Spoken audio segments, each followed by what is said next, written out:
Welcome back. Ahead of the 2019 general elections, developments within the political space have called for investor concerns as financial assets investing decisions keep aligning with the brunt of fickle politics. And from the yield curve volatility to debt and equity raising opportunities amid rising political tensions, and even to equity and fixed income asset investing, political risk climate appears to be the focal point of all investment decisions at this time. Joining me now to put context to this discourse is the Managing Director, AfriInvest Securities Limited, Ayodeji Ebo, and of course, my colleague at the Stock Exchange will be joining us in this conversation. Thank you very much for joining us, Ayodeji. Thanks for having me. So tell me, what sound bites are the various markets producing from the recent wave of political defections in the country? Is there any cause for concern for investors? Yeah, we've seen a lot of, in terms of drama within the political space. But what we've also observed is that for most foreign investors, especially for those that have been investing in Nigeria beyond in the past, we've noticed that for most of these things that we see really don't trickle down into destabilizing in terms of the economic indicators. So when you still look at in terms of our economic indicators, they still remain very strong. The fundamentals still remain very strong. However, for most of the foreign investors, reducing the exposure is typically what we see as we approach general election. Though in terms of looking at how things have panned out in this election, we've seen in terms of the defection, in terms of the standoff that we saw yesterday at the National Assembly. But we feel the downtrend we've seen in the market is just some foreign investors still trying to reduce their position. And we've also seen renewed interest in those stocks that have strong fundamentals, likes of GT Bank, Zenith Bank, seeing investors taking opportunity of those stocks at very cheap valuation compared to where it was in last 2 months or 3 months. All right. So do you foresee any policy uncertainties around the economy that may significantly, tense the market ahead of the general elections? No, we don't foresee any significant policy instability. The budget would have affected in terms of how to grow the economy, implementation of the ERGP. We've seen that has been passed, and we feel that in terms of acceleration of that budget, we know part of what is also still hanging in terms of signing off on how to finance the budget. But we feel this may just slow down in terms of the pace at which the economy would have grown if everything has been in place.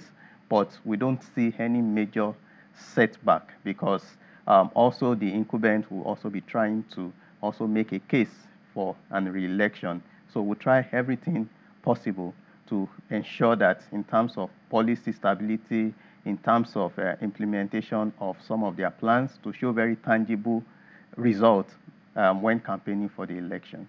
Okay, I'm sure Bosun will be itching to chip in some words in this conversation. Yeah, Bosun, Ayodeji is here with me. Any words for him?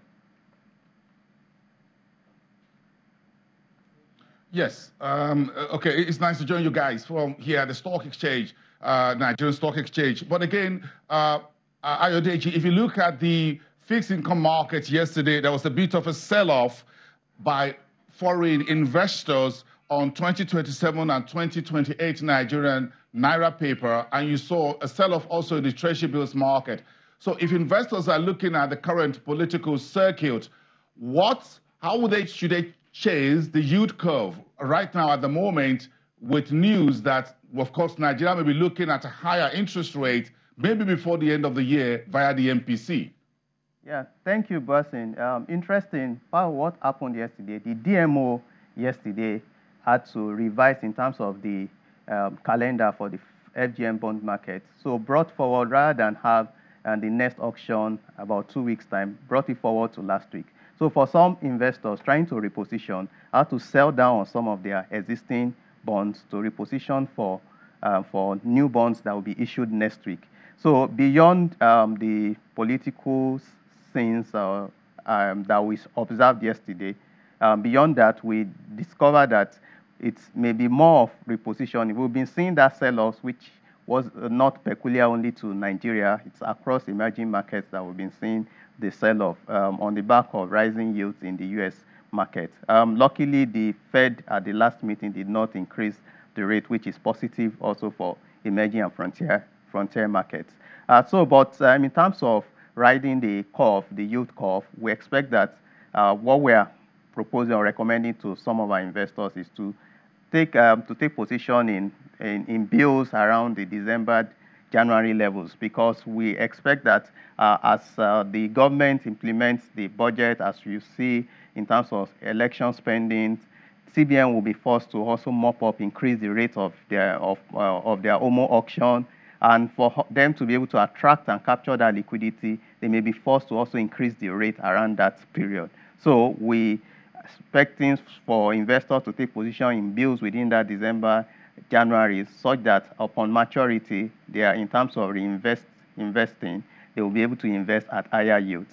Okay, no, you talked about spending, of course, within the electioneering period. Will this in any way affect the shape of the yield curve? Yes, like I just mentioned, that in terms of frequency of OMO auction, we've seen that CBN has maintained the OMO auction at 12% levels for the past 3 or 4 months. And for most of the auctions that have also been announced, we've not been seeing full subscription of some of those auctions. So for the CBN to be able to achieve its main objective in terms of controlling or managing liquidity in the system, may be forced to increase that rate slightly to attract more funds and also to reduce pressure on the FX, because that's one of the major focus of the CBN in terms of maintaining price stability. So we feel that in terms of the election spending, there will be more work for the CBN to mop up liquidity to control the pressure that may filter into FX. All right, let's bring in Bosun at this point. Bosun,